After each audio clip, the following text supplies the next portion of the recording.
channel ya. Jadi di sini yang termasuk noiseless channel kanalnya seperti ini ya. Jadi tidak terhubung dengan yang lainnya sehingga jelas ya. Jadi satu pasang ini jelas menggunakan satu kabel ini ya. Satunya lagi juga sepasang sehingga karena sepasang kanal itu dianggap noiseless ya. Nah, sehingga probabilitasnya adalah satu semua ini. Nah, jadi satu. Tidak ada info yang lain yang masuk. Itu ya. Kemudian saya lanjutkan lagi perihal binary symmetric channel ya. Jadi dari binary symmetric channel itu gambarnya seperti ini ya. Katakanlah ada deretan bit ya. Ya, deretan bit ya. Deretan bit data. Nah, namanya bit itu hanya kalau enggak 0 atau 1. Ya. Ini. Kenapa? Kurang jelas suara saya. Jelas, Pak. Speakernya matikan aja yang ganggu itu. Apa itu? Ya. 0 atau 1. Bit itu kan kalau enggak 0, 1 ya. Sehingga dianggap seperti ini. Jadi data yang dikirim atau deretan simbol ya, simbol dikodekan. Kalau enggak 0, dia 1. Kemudian lewat suatu kanal binary symmetric channel itu seperti ini. Ya, jadi seperti huruf X ini ya. Ini kanal binary symmetric channel. Ini bacanya adalah kalau dikirim 0 dengan probabilitas 1 min P ya. P itu adalah probabilitasnya kanal ya. Jadi probabilitas kanal 1 min P, maka yang ini mesti P. Nah, kedua ini P dan 1 min P ini kalau dijumlah harus sama dengan 1. Gitu ya. Ini juga sama. Untuk angka 1 atau bit 1 itu kalau yang di sini 1 min P berarti di sini selalu P. Ya. Dan ini penjumlahnya juga harus sama dengan 1. Nah, untuk menyusun matri kanalnya ini adalah matri kanal. Ya, kanal. Itu seperti yang format yang dulu ya. Ya, jadi format yang dulu Anda bisa lihat formatnya di sini. Yang pertama-tama itu ya. Ini. Nah, ini. Ya. Y1X1, Y2X1, Y3X1, Y1X2, Y2X2, Y3X2 dan seterusnya sampai YN. Ini juga Y1XM dan seterusnya. Ini ya, tolong ini dihafalkan. Ya, ini dihafalkan. Ya. Ini adalah format penulisan kanal. Ya, matri kanal. Format penulisan matrik kanal. Itu seperti ini. Oke. Seperti ini ya, sehingga ini jadinya seperti ini. Ya. Tadi formatnya kan yang ini adalah Y1X1. Ini Y2 X2. Y1X1, Y1X2 ya. Ya. Kemudian yang sini ini ya. Kemudian yang ini adalah Y1 ini adalah Y2X1. Sorry. Ya. Kemarin formatnya kan gitu ya. Siapa ya?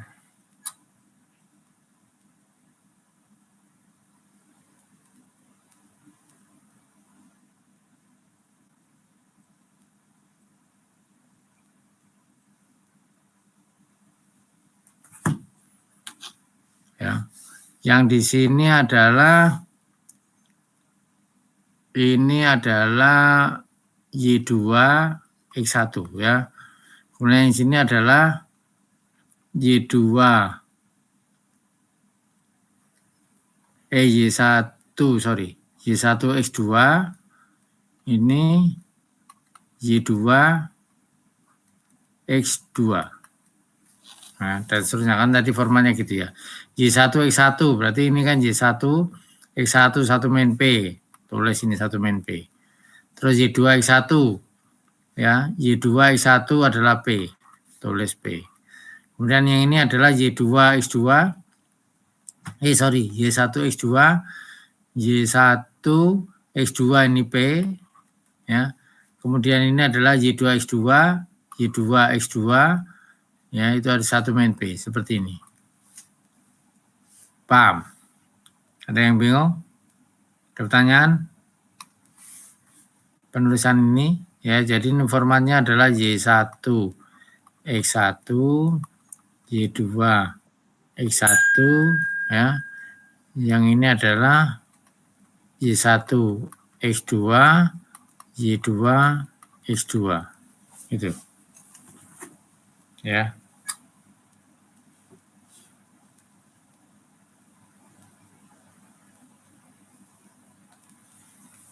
Pertanyaan? Tinggal ngitung. Jadi seperti ini. Kalau ini modelnya angka ya angka ya. Oke. Ini adalah untuk binary symmetric channel ya. Ini enggak usah dulu. Nah, contohnya ini ya. Ya, jadi anggap suatu binary symmetric channel yang digambarkan dalam bentuk seperti ini ya. Di mana ini nilainya 0,9 ya. Ini berarti tinggal 0,1. Kalau dijumlahkan harus sama dengan 1. Yang ini 0,8, ini berarti 0,2. Ini kalau dijumlahkan sama dengan 1. Ya. Anda disuruh menulis matri kanalnya. Matri kanal seperti tadi ya. P, Y, X, kayak tadi. Ya, sama dengan ini. P1 X1, PY2 X2 ya. PY2 X1, kemudian PY1 X2, PY2 X2.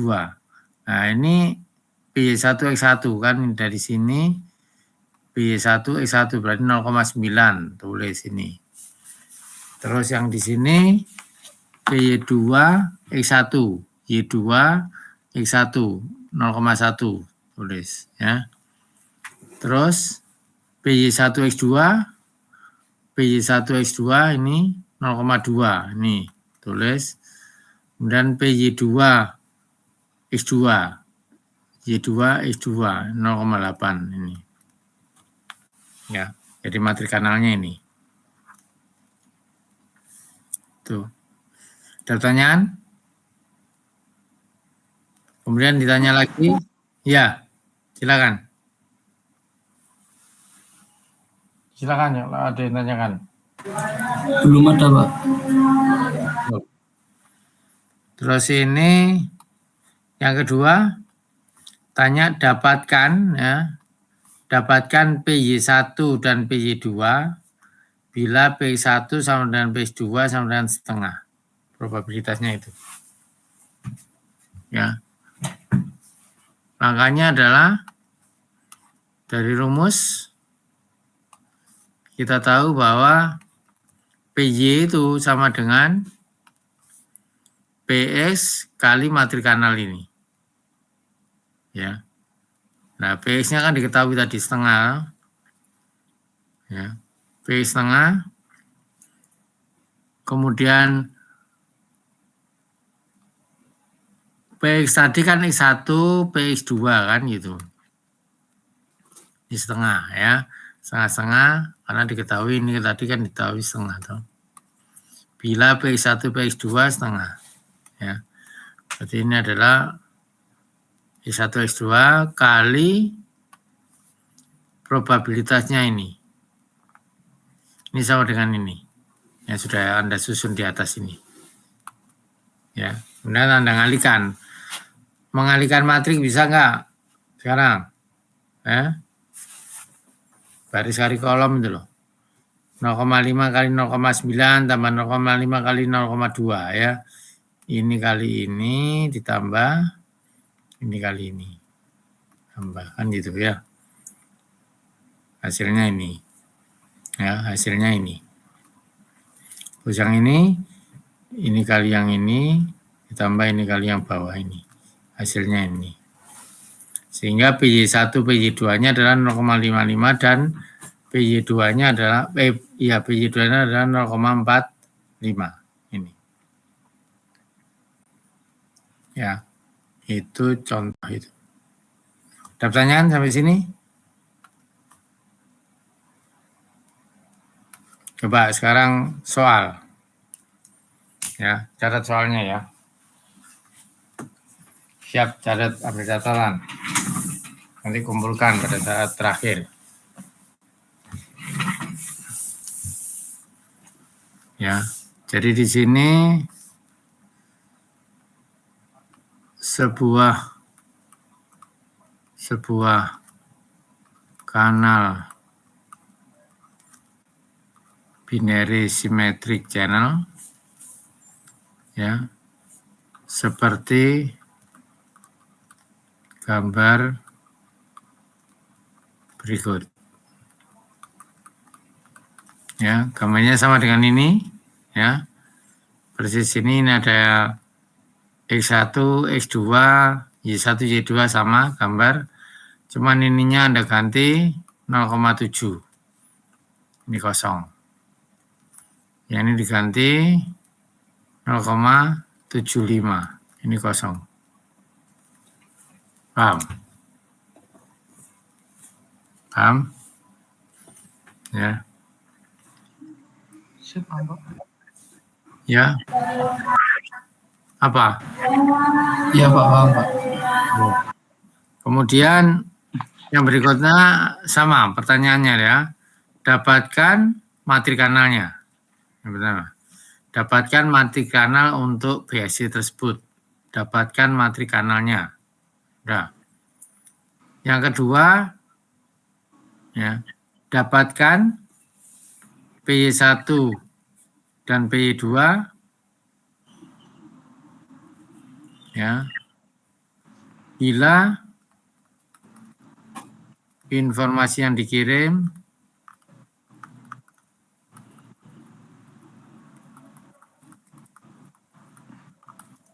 ya 0, 1, 1,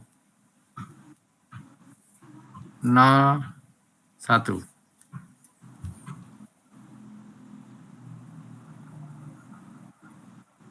Ya.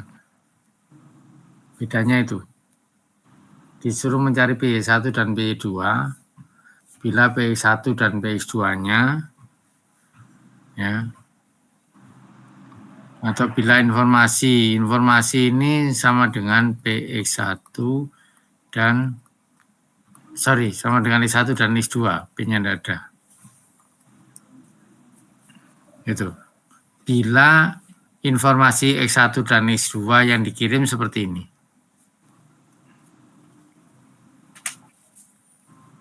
Ya.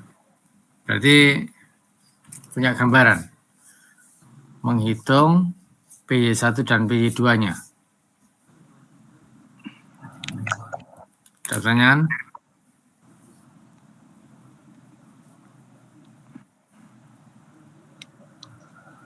Silakan kalau ada yang tanyakan.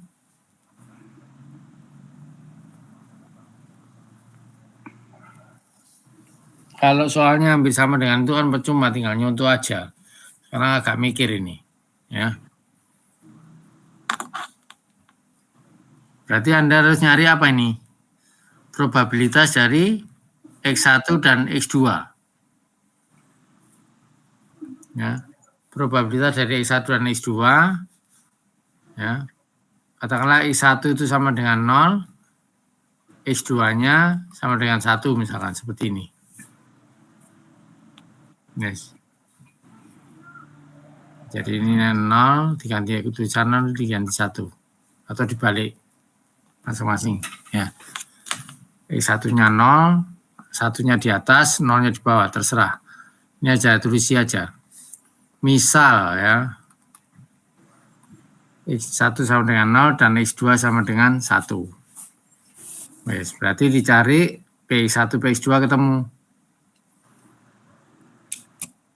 Berapa PX1, PX2-nya? PX1 berapa?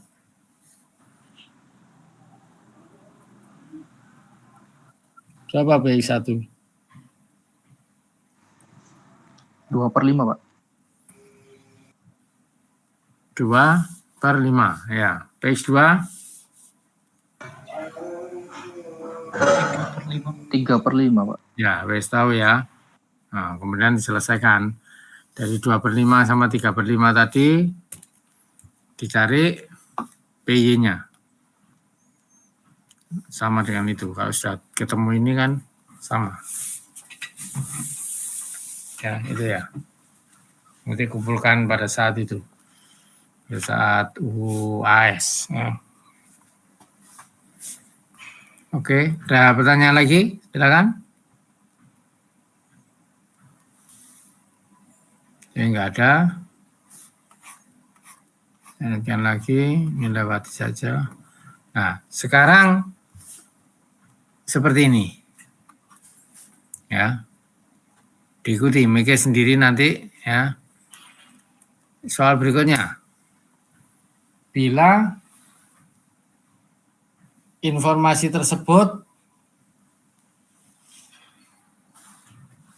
dilewatkan lagi pada kanal binary symmetric channel yang lain dengan bentuk gambar sebagai berikut. Ya, jadi yang tadi ini digambar persis ini. Ya, satunya ini. Ya, ininya diganti ya tadi. Ini diganti. Yang berikutnya ini diganti. Ya. Ini ganti 0,5. Ini 0,85. Yes. Yang diketahui itu. Ini dan ini.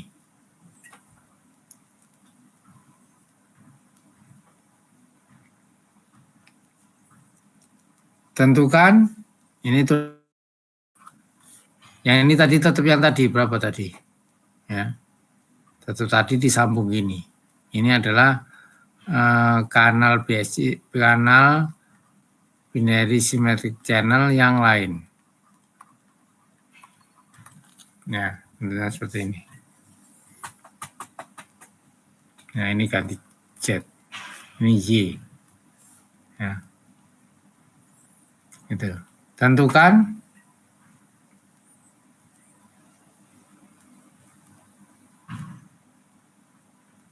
ya. Tentukan matrik kanal ekivalen. Ya, ada langkahnya di soal itu. Matrik kanal ekivalen. Ya, itu. Nice. Kemudian tentukan PZ 1 dan PZ 2. Ya, ini yang ditanya sekarang. Berarti berdasar pada probabilitas yang ini. Ini PY1 sama PY2 tadi kan ketemu. Nomor berikutnya di nomor ini cari ya PY1, PY2, kemudian dikali matrik kanal ini. Ya, nanti akan ketemu PZ1 dan PZ2. Ada pertanyaan?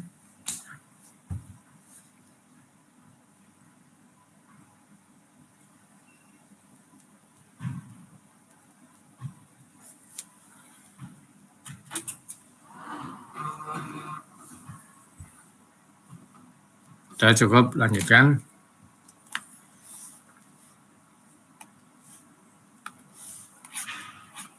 Nah, seperti ini ada contohnya. Dipelajari contohnya. Ya, ini adalah kanal ekivalen. Jadi X1 ininya beda ya. Jadi dilihat contoh ini. Gitu. Oke, kapasitas kanal saya lewati. Untuk additive white Gaussian noise ya. Additive white Gaussian noise ya, noise putih istilahnya ya.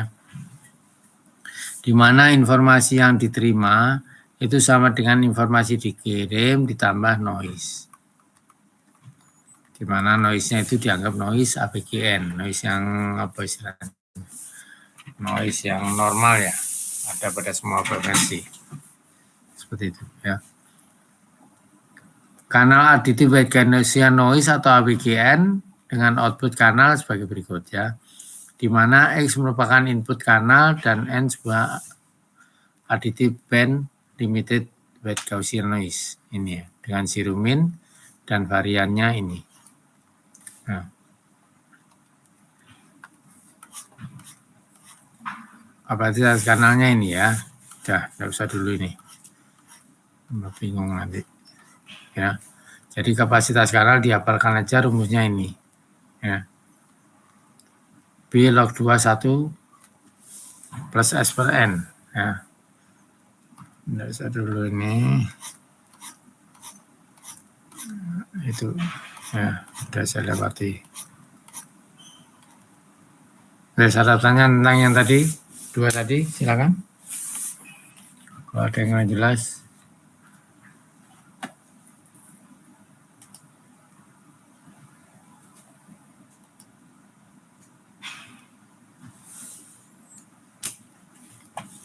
Ada. Ya. Jadi sekarang source coding ya. Source coding itu merupakan sebuah konversi ya, output pada discrete memoryless source di dalam sebuah deretan simbol biner atau istilahnya kode word ya. Gambarnya seperti ini ya. Jadi deretan ini simbol-simbol, ini hasilnya simbol ya. Deretan simbol-simbol itu ya, katakanlah ini X, X1 sampai XM, kita X, masuk source encoder. Setelah masuk source encoder, keluarlah deretan biner ya. Deretan kode biner. Ya, jadi ini adalah simbol-simbol. Yang dimaksud simbol itu bisa A sampai Z. Nah, jadi simbol ya. Tulisan apa gitu ya, itu simbol ya. Nah, source encoder tugasnya adalah mengkodekan ya, mengkodekan simbol-simbol yang masuk ke source encoder. Ya, jadilah deretan bit 01. Gitu ya. Jadi peralatan yang digunakan untuk konversi tersebut dinamakan source encoder. Namanya itu ya. Tujuan dari source coding adalah untuk meminimalkan bitrate rata-rata yang diperlukan sebagai perwakilan sumber dengan menekan redundansi atau kesalahan pada sumber informasi. Itu.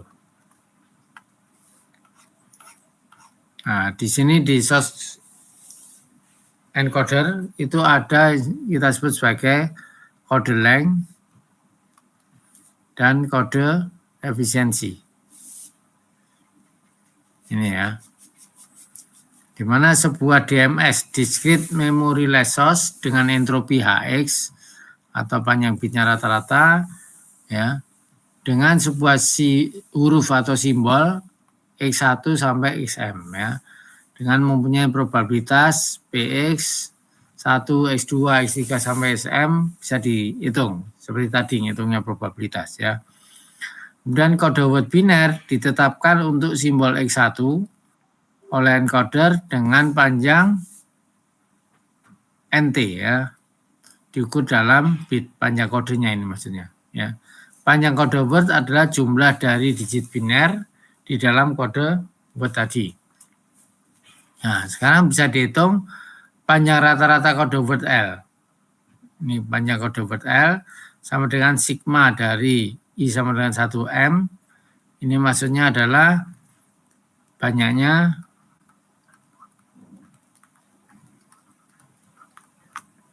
simbol, yaitu 1 sampai M ya. Kemudian dikali P simbol ya, kali panjang ini, panjang bitnya. Ya, itu akan ketemu L. Di mana parameter L adalah jumlah rata-rata bit per source simbol yang dinamakan dengan proses coding ya. Jadi N itu simbol tersebut mempunyai panjang kode berapa? Panjangnya. Itu diketahui nanti. Masing-masing. Misalkan S kodenya 1001 misalkan gini. Berarti di sini N-nya untuk PS-nya dicari. N-nya biasa. Kemudian N-nya tuh 2, 3, 4, 5, 6. Berarti sama dengan ya 6 apa ya? 6 bit. Ini adalah N. Kodenya kita belum nyari ya. Jadi istilahnya probabilitas S gitu aja. Ya, probabilitasnya berapa? Ya. Nanti ada contohnya. Parameter L adalah jumlah rata-rata bit per simbol-simbol yang digunakan dalam proses source coding ya. Kemudian ada lagi kode efisiensi atau ini bukunya ya. Di mana efisiensi itu sama dengan L min ya. L yang paling kecil dibagi dengan L. L-nya yang tadi. Di mana L min merupakan nilai minimum ya dari L ya yang mungkin, dan bila ini ya efisiensi sama dengan 1 atau unity, maka kode word dikatakan sangat efisien ya. Jadi kalau dihitung sini sama dengan 1, itu kodenya sangat efisien. Berarti tidak dikirimkan sudah tahu kodenya. Seperti Anda kalau ngomong tiap ketemu Anda ngomongnya tetap aja ya. Berarti kan Anda tidak perlu ngomong sudah tahu informasinya. Kan itu ya. Kemudian ada redundansi kode ini ya. Didefinisikan sebagai redundansi kode sama dengan 1 dikurangi efisiensi. Ini adalah efisiensi. Gitu ya.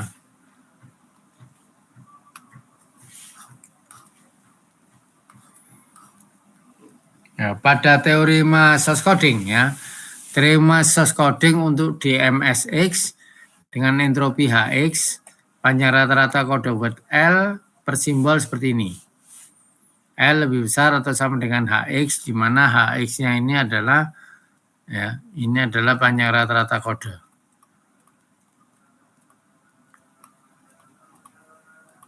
Ya, kode.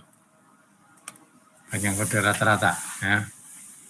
L dapat dibuat sama dengan HX bila diperlukan untuk kode yang cocok. Jadi L min itu bisa sama dengan HX ya. Ya, sehingga efisiensi ini tinggal ganti HX per L karena HX ini sama dengan L min. Tadi informasinya kan L min per L.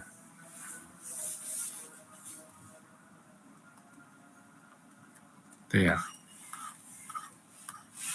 Nah, sebagai contoh klasifikasi kode seperti ini. Ya, jadi kode 1 seperti ini sama bitnya semua, jumlah panjang bitnya sama. Kode 2 panjang bitnya sama tapi kodenya berbeda. Kode 3 panjang bitnya beda-beda, kode 4 panjang bitnya beda-beda, kode 5 panjang bitnya beda-beda, dan kode 6 panjang bit berbeda-beda juga. Ini ya. Nah, kemudian untuk klasifikasi kode, nama-nama pengkodenya adalah ini. Ada fixed length code, ada variable length code, ada distinct code, ada prefix code, ada unique decodable code, ada instantaneous code, dan optimal code. Ini, tapi tidak kita pelajari semua. Nah, contohnya ini. Ya. Jadi Anda anggap DMSX ya, dengan dua simbol X1 dan X2, simbolnya X1 dan X2, dia mempunyai probabilitas diketahui. Dua ini ya, panjang kodenya, misalkan ini kodenya 0, 2 kodenya 1, gitu ya. Misalkan itu, nah, sehingga ini panjang kodenya, N-nya sama dengan 1 ya, 1 bit semua ya. Sehingga Anda dapatkan efisiensi dan redundansi dari kode tersebut.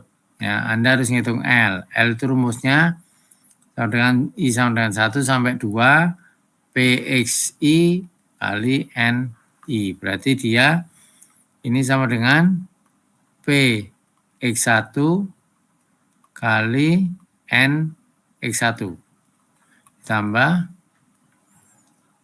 PX2 kali NX2. PX1 kan ini 0,9 ya, kali PX1 1 bit, karena semua ini bukan 0 ya, karena ini punya panjang bit adalah 1 ya. Kemudian ini sama ya, yang ini adalah PX2, PX2 ini adalah 0,1 kali ini juga 1 adalah karena N sama dengan 1, jadi jangan tergiur ini ya, angka di sini ya. Nah, kemudian ini Anda kalikan ya, ditambah ini kalikan, ketemunya nanti adalah 1 bit untuk L-nya. Kemudian yang kedua dihitung HX, sama PX1 log 2 PX1, ketemu HX-nya 0,469, jadi rata-rata kodenya, rata-rata panjang bitnya ya, 0,9 ya. Kemudian dihitung efisiensi, rumusnya HX per L, tinggal masukkan ini HX per L, L-nya kan 1, berarti tetap 46,9%. Kemudian redundansinya 1 min mu sama dengan ini 53, kan diketahui semua.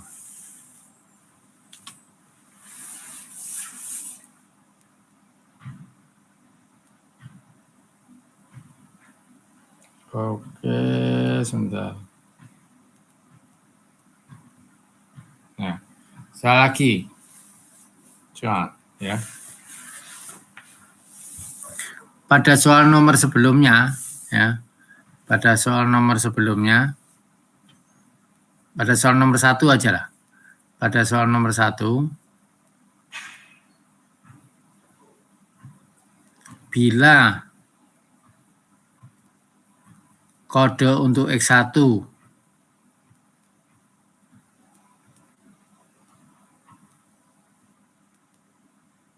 01, kode X2 10 ya.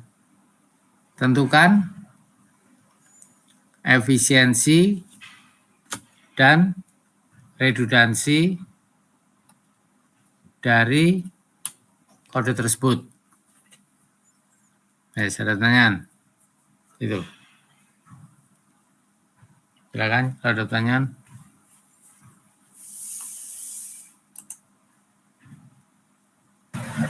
Berarti ini soal yang ketiga, Pak. Soal yang ketiga.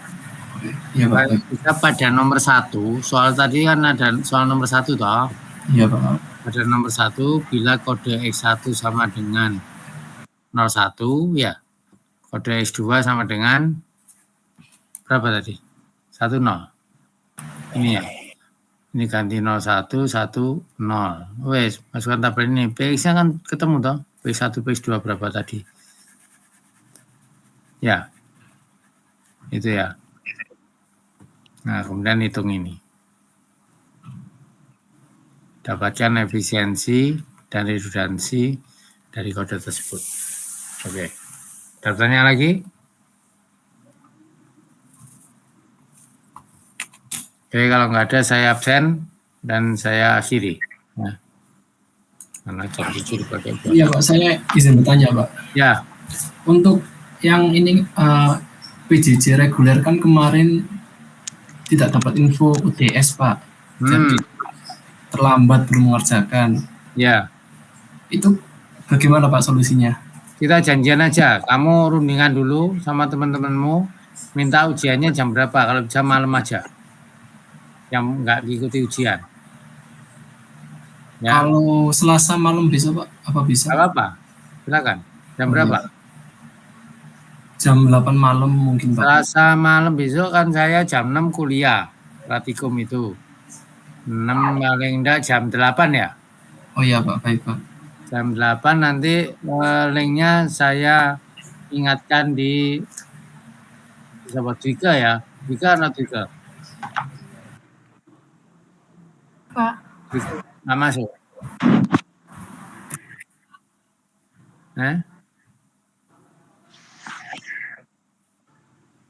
Ada nggak? Masuk, Pak. Wes. Nanti saya ingatkan linknya. Ya. Baik, Pak. Untuk soalnya Pak dikirim besok atau hari ini? Besok sekalian loh. Oh iya Pak, baik Pak. Uang langsung dikerjakan, nanti kumpulkan juga di situ kok. Ya, besok ya. Untuk maksudnya ini batas pengerjaannya itu berapa menit Pak? Sama dengan kemarin, paling enggak 1 jam. Oh iya Pak, baik Pak. Ya. Iya Pak. Ya, Terima kasih, Pak. Yuk. Besok diingatkan saya. Baik, Pak.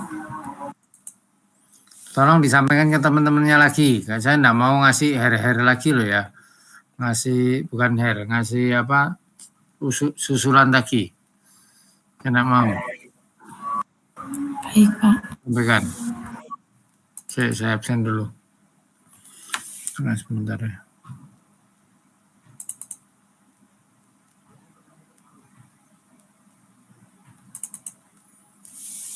Absensi teknik coding.